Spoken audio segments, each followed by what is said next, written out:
ini busur dari manusia silver yang melempar melepaskan anak panah.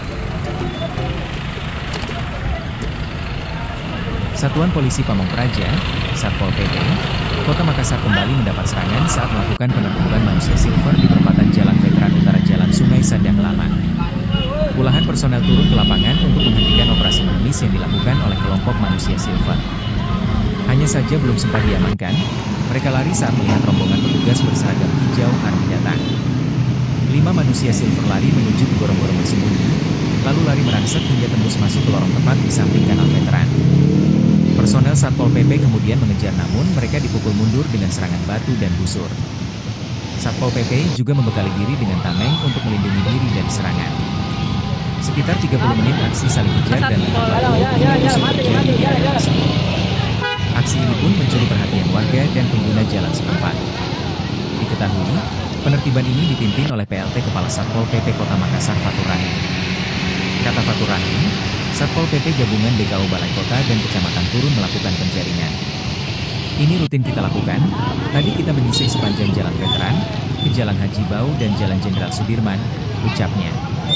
Tetapi kami kembali mendapat perlawanan, ini adalah tugas kami untuk memberikan efek jera bagi gelandangan dan pengemis, sambungnya. Sebelumnya, pada Kamis, 8 Mei 2025, lalu, Satpol PP Makassar juga mendapat perlawanan yang sama. Batu dan busur menghujani saat mereka menjalankan tugas melakukan penertiban manusia silver. Usai insiden itu, Satpol PP baru kembali melakukan penertiban pada hari ini.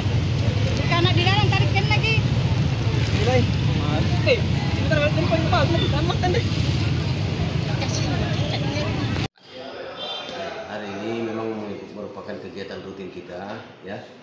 Kebetulan kami bersama teman-teman turun langsung tadi beberapa titik, memastikan pada titik tersebut mengeliminir, mengurangi dan juga memberi isyarat agar tidak melakukan anjal dan lain sebagainya, tidak operasi lagi di jalanan. Jadi ini semacam kegiatan rutin sebenarnya. Personil yang kita turunkan memang dari beberapa kecamatan pada wilayah masing-masing, jadi di daerah Kecamatan Makassar dan juga sampai ke Haji Bau tadi, bahkan sampai ke Masjid Raya, untuk memastikan keberadaan mereka bisa kita eliminir. Dan juga tadi kita lihat juga operasi tersebut ya masih ada, tetapi kehadiran kami mudah-mudahan membuat memberi efek jerah sehingga mereka lebih mencari pekerjaan yang lebih baik daripada itu, dan juga untuk memastikan kelancaran lalu lintas. Pak, tadi sempat ada perlawanan lagi dari manusia silver, Pak. Pada kondisi tadi memang kita dapatkan juga semacam busur, ya. Karena itu juga kami juga mempersiapkan diri dengan kehadiran beberapa anggota, ya. Tetapi alhamdulillah tidak ada yang mengenai ke kita. Yang pasti target untuk membuat mereka tidak melakukan kegiatan yang memang dalam perda itu tidak dilarang, mereka sudah tidak berada di lokasi, sehingga memang kita tugaskan tetap untuk ke depan, kita tugaskan untuk anggota tetap melakukan rutinitas tersebut. Pak, ada strategi lain mungkin selain kayak penertiban seperti ini, karena kan kalau yang seperti tadi ada penolakan, ada perlawanan terus. Jadi mungkin ada strategi yang lebih tepat ke depan, Pak? Strateginya ya tetap membuat mereka jerah, itu pertama. Kedua, strateginya kita harus mengedukasi. Ketiga juga strateginya juga kita memberi masukan sosial dari beberapa sektor, termasuk pertama dari perdanya, kedua juga pasti dari tokoh-tokoh masyarakat bahwa kegiatan tersebut adalah kegiatan yang kurang baik dilakukan oleh mereka di lapangan, sehingga pekerjaan anjal dan meminta-minta itu dapat mereka berubah. Dan ini pasti tetap kita koordinasinya dengan sosial, bahkan dinas tenaga kerja, agar mereka di lapangan setelah itu bisa merubah profesi. Masih banyak pekerjaan-pekerjaan yang lebih dapat kita bermanfaat ke depan, dan memang ya, ini sudah kita lakukan dia koordinasi kepada bahkan sampai ke Majelis Ulama juga kita kunjungi untuk melihat memperkuat bahwa status mereka dan pekerjaan tersebut memang kurang tepat, bahkan ada memang fatwa untuk tidak melakukan hal-hal tersebut di lapangan. Pak, tidak ada upaya menggandeng TNI Polri, Pak? Ya, mereka kita bisa lihat mereka itu tetap kami koordinasi dengan TNI, tetapi mereka dalam batas kapasitas yang dapat kami atasi. Ya.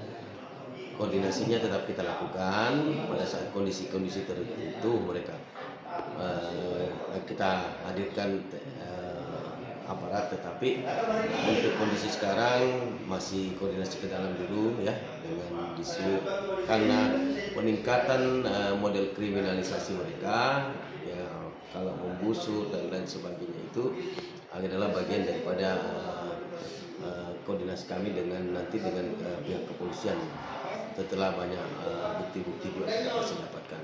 Saya kira kalau lapangannya sudah bisa dilihat bagaimana perilaku mereka terhadap penertiban kami, tetapi itu menjadi bagian daripada tugas dan tanggung jawab kita dalam penegakan perdanya. Mudah-mudahan mereka juga bagian dari kita, usia dan juga umur mereka juga masih relatif muda, bahkan kategori usia pekerja yang bisa kita lebih mengedukasi lebih dalam. Saya kira kalau dengan patroli dan juga beberapa mereka akan jenuh juga untuk melakukan kegiatan yang kurang baik untuk kedepannya buat mereka itu. Pak, tidak ada upaya untuk mencari otaknya langsung, Pak, supaya bisa teratasi betul-betul dari hulunya, Pak? Sudah pasti, tetapi kita harus mendeteksi secara detail, karena tidak bahkan ya kalau lihat operasi-operasi kadang jika kita berada di lapangan juga kadang ada oknum selain daripada itu juga yang berpakaian biasa, bagian daripada yang mungkin menjadi bagaimana pelacakan kami juga. Jadi setelah detail juga pasti kami koordinasi. Ini salah satu bagian yang tadi dikatakan tetap koordinasinya dengan kepolisian, artinya tindakan-tindakan kriminal dan apa sih peran mereka pada kehadiran operasi ini ya. Terkadang itu ada juga kita lihat di lapangan. Tapi sudah ada dideteksi memang itu, Pak, otaknya atau tempat markasnya mereka berkumpul? Sudah ada indikasi, tetapi kita belum menjudge bahwa mereka itu bagian daripada apa. Download Tribun X sekarang, menghadirkan lokal menjadi Indonesia.